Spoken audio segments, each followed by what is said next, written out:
Okay, so I've got my car running over the weekend and just kind of got nowhere to go with it, so I figured I'd keep on designing and adding some pieces to it before it hits the next track weekend, and one of them is maybe a diffuser design. So I've got a lot of space down here to work with. Here's kind of a scope of the rear of the car.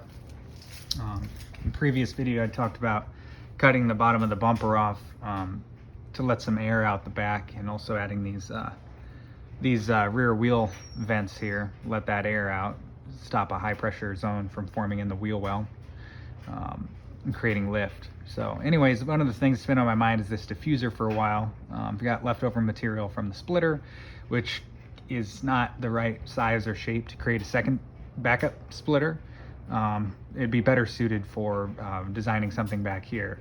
So one of the cool things about chopping the rear bumper is raising the height of it. So there's some room to play with now for adding this diffuser. I can show you underneath here. Going back to the stock exhaust here, I'm going to keep these resonators in here. There's a decibel limit at Roebling, just to quiet around the neighborhood too. I don't think it's a bad idea. I've cut away the big bean shaped muffler that goes across the center on a stock vehicle. Probably going to take these turnarounds off with those clamps, and maybe just do like kind of an old school 911 diagonal exit exhaust on either side.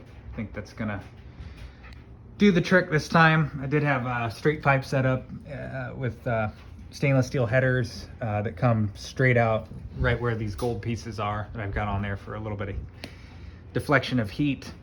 But for now, I'm going to keep these quieter resonators on there. They take up pretty much the same amount of space, and they shouldn't interfere with this diffuser design, to where I could pop this exhaust off and go back to that straight pipe setup, or modify that straight pipe setup with a muffler in the middle of the exhaust. Like I said, I don't think that I'm going to run into any interference. I could keep the same splitter design. So one of the cool things under here is that I would call it kind of the frame rail of the car, but here where the bumper attaches, these go underneath the trunk, straight forward in the line with the vehicle. And they have a little tab here. I could use this tab, or I could use the main body section here to put some riv nuts, insert nuts here for mounting hardware. My biggest question is really how far, if we're talking about the flat plane, you know, the piece that will go across like this, the main body, how far over do I want to bring it? You know, I could bring it, you know, this is a mount. I thought about maybe keeping it within this width here, which is about 34 inches, bringing that straight down. It wouldn't be quite all the way out to the wheel and the tire. I know that there maybe is some advantage to getting it closer to that to help this airflow escape this wheel well. This could just be a mounting point. I thought about using it to in conjunction with the diffuser as the end plate on the very outside edge, to simplify the design. Doesn't have to be, but that was one thought of mine.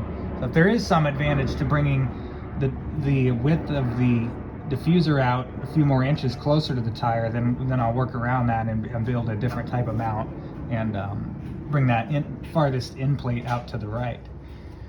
So if we go all the way underneath, here's a little look to the left. There's heat shielding here, but that's the other rail. It's right here. That's special duty stuff right there, high end. Anyways, there's a diamond shaped plate here that goes underneath the motor and the transmission on up to the sway bar. There's a kind of a tray design. I don't know if this video is going to work out with tilting the phone like this, but anyways, it's pretty flat. There's a plastic engine piece that will butt up pretty close to where this leading edge starts, so they'll be pretty smooth all the way underneath here. But I thought about maybe cutting this back a little bit and beginning the leading edge of the diffuser somewhere right up here, right past the sway bar, right after the sway bar, and then bringing that angle up. Whatever, you know, exhaust is going to be the limiting factor there. It's going to have to slope just slightly below it. So that's another question, is how high is too high? how low is too low for the angle of the diffuser to sit. Is it 10 degrees? Is it 30 degrees? I've got a little bit of a range to work with, and this is another piece here that I can use to put riv nuts in to attach the leading edge of that diffuser. So good. Again, it's a good space to work with. I think, you know, it's pretty flat. I've got good mounting points. I can go through the trunk if I need to do some vertical stakes here at the end, vertical mounting pieces. They can all be installed with rib nuts for quick and easy installation and removal. So that's kind of a scope of things. I'll show you the piece of material I've got to work with over here. It's in the corner here.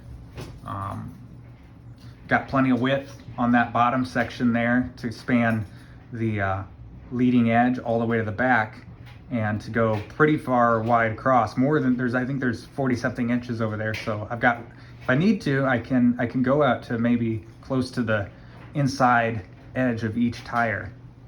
And then I've got plenty of material here. If I cut that down the center long ways, I can end up getting maybe 4 or 6 vertical pieces there. I don't know what they're called. Stakes maybe? I'm not sure. It's foreign territory for me, but I've got a lot of material to work with there. So if you got any suggestions, send them on over.